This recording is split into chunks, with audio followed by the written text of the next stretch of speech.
PM Awas Yojana रे आसीगला एक बड़ घोषणा। जदि आपण माने एथिरे आवेदन करिसंती आपणको वर्क ऑर्डर केबे मिलिबो ता छडा जे माने एपर्यंत आवेदन करिनाहांती देखंतु सेमानको पई बढ़िला पीएम आवास योजना पई आवेदनर शेष तारीख आ डेरी न करी शीघ्र करि पकांतु अप्लाई।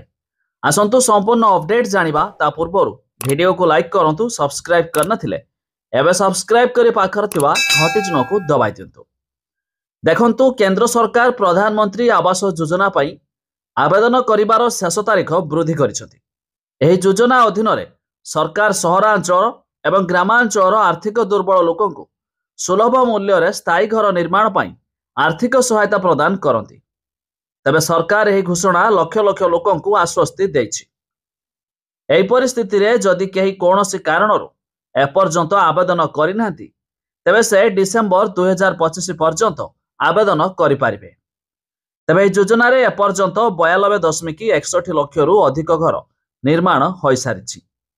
एबे 2025 वर्ष पई सरकार आवेदन करिबार शेष तारीख डिसेंबर 30 2025 पर्यंत वृद्धि करिसंती।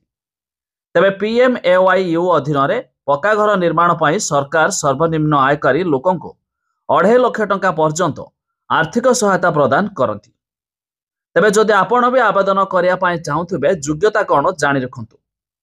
तेबे आवेदनकारी भारतर नागरिक होइथिबा आवश्यक, निजस्व पक्का घर नथिबो, ग्रामांचल आवेदनकारी परिवार आय मासिक 10,000 टंका रु कम हेबा उचित, ग्रामांचल हिताधिकारी माननको सामाजिक अर्थनैतिक जाति जनगणना सेक्शन 2011 आधार रे चयन कराजिबो, सहरांचल आवेदनकारी वार्षिक आय आर्थिक दृष्टि दुर्बल वर्गक पई 3 लाख टंका, निम्न आय गोष्ठी 6 लाख टंका एवं मध्यम आय गोष्ठी 2 लाख टंका 9 लाख टंका पर्यंत हेबा उचित।